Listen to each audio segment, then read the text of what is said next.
নমস্কার বন্ধুরা, ঐশীস কিচেনে সবাইকে জানাই স্বাগত। আজ আমি একটা নতুন রেসিপি নিয়ে চলে এসেছি। আজ আমি দেখাবো পুঁইশাক কুমড়ো মৌ কাঁকড়া দিয়ে ঘন্ট। আপনারা পুঁইশাক কুমড়ো চিংড়ি মাছ দিয়ে তো খেয়েছেন, যারা মৌ কাঁকড়া দিয়ে খাননি একবার এইভাবে বাড়িতে রান্না করে খেয়ে দেখবেন। এই গরমে এটা দিয়েই সব ভাত খেয়ে নেবেন। গরমে যখন কোনো কিছু খেতে ভালো লাগে না, তখন একবার পুঁইশাক কুমড়ো মৌ কাঁকড়া দিয়ে রান্না করবেন, এটা খেতে দারুণ লাগে। তাহলে রেসিপিটি দেখুন কতটা সহজভাবে আমি বাড়িতে বানিয়ে ফেলি। প্রথমেই দেখুন গ্যাসে কড়া বসিয়ে দিয়ে দিলাম সর্ষের তেল। এই তেলটাকে গরম করে নেব। তেলটা কিছুটা গরম হয়ে গেছে, এর মধ্যে দিয়ে দিলাম হলুদ গুঁড়ো।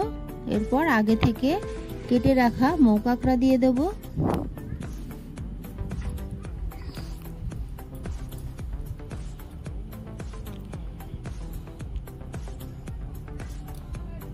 দিয়ে একটু নেড়ে দেব। এরপর এর মধ্যে দিয়ে দেব লবণ, দিয়ে দেব হলুদ গুঁড়ো। তবে আপনারা চাইলে আগে থেকে মৌ কাঁকড়ায় লবণ হলুদ মাখিয়ে রাখতে পারেন। লবণ হলুদ দিয়ে ভালো করে ভেজে নেব।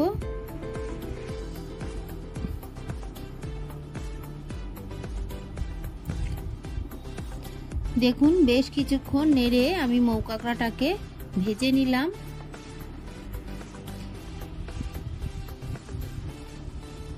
এরপর তেল ঝরিয়ে কাঁকড়াগুলো তুলে নেব।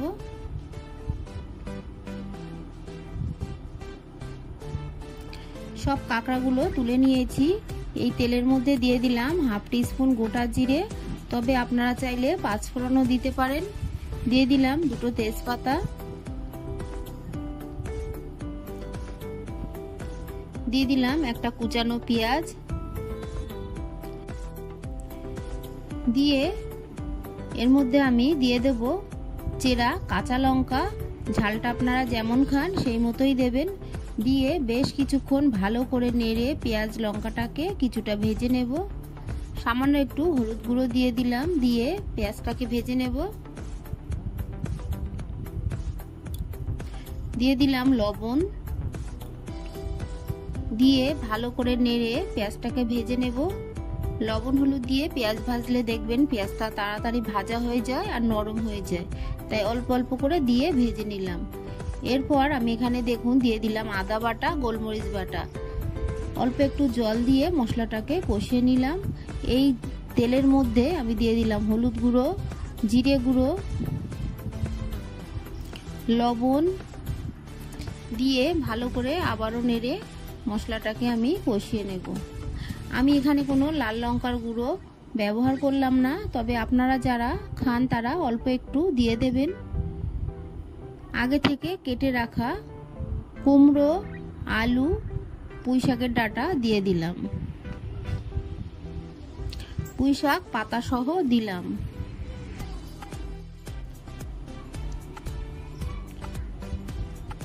দিয়ে ভালো করে নেড়ে নেব। একটু আমি নেড়ে নিয়ে ঢাকা দিয়ে এটাকে আমি একটু সিদ্ধ হতে দেব। গ্যাসের ফ্লেমটাকে আমি মিডিয়ামে রেখেছি, হাই ফ্লেমে রাখবেন না, তাহলে পুড়ে যাবে তলা থেকে। মিডিয়ামে কয়েক মিনিট রেখে ঢাকাটা তুলে এরপর দেখুন আমি ভালো করে নেড়ে দেব।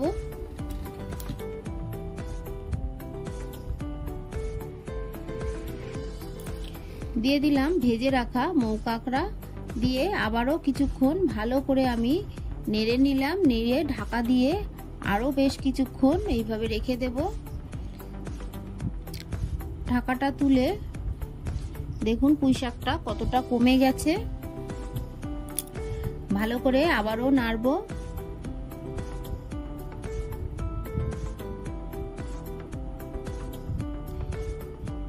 এইভাবে নেড়ে আমি ভালো করে কষিয়ে নিলাম। এরপর দিয়ে দেব অল্প জল। খুব বেশি জল দেবেন না, তবে আপনারা যারা একটু ঝোল রাখতে চান তারা জলটা সেই মতোই দেবেন। তবে এই রান্নাটা একটু চচ্চড়ি করলে ভালো লাগে, গা মাখা মাখা রান্না হলে এটা খেতে বেশি ভালো লাগে, সেই মতোই জল দেবেন। ঢাকা দিয়ে আমি কিছুক্ষণ ফুটিয়ে নেব। ঢাকাটা তুলে একটু দেখে নিলাম লবণ ঠিক আছে কিনা। এর মধ্যে আমি আরো একটু লবণ দিলাম, দিয়ে ঢাকা দিয়ে কিছুক্ষণ ফুটিয়ে নেব। ঢাকাটা তুলে আমি আবারও একটু নেড়ে দেব।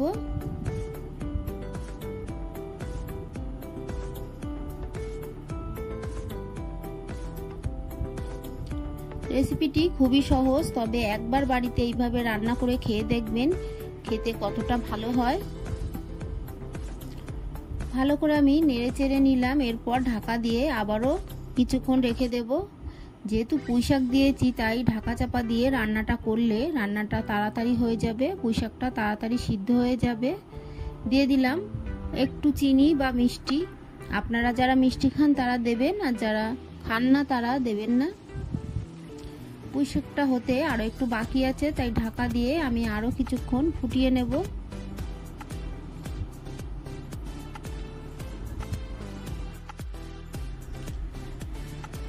বেশ কিছুক্ষণ নেড়ে দেখুন গ্রেভিটা শুকিয়ে এসেছে, রান্নাটা আমার হয়ে গেছে। এইভাবে আপনারা খুব সহজভাবে বাড়িতে রান্না করবেন। আমার রেসিপিটি ভালো লাগলে প্লিজ আমার চ্যানেলটিকে সাবস্ক্রাইব করে পাশে থাকা বেল আইকনটি ক্লিক করে দেবেন, তাহলে আমার নতুন ভিডিও নোটিফিকেশন আপনাদের কাছে পৌঁছে যাবে। গ্যাসের ফ্লেমটাকে আমি অফ করে দেব। রেসিপিটি ভালো লাগলে একটা লাইক করতে ভুলবেন না। রেসিপিটি কেমন লাগলো আমাকে কমেন্ট করে জানাবেন। ভালো থাকবেন, সুস্থ থাকবেন। আবার দেখা হবে পরের ভিডিওয়। পুরো ভিডিওটা দেখার জন্য সবাইকে জানাই অসংখ্য ধন্যবাদ। আমার বন্ধুরা এইভাবে আমার পাশে থাকবেন।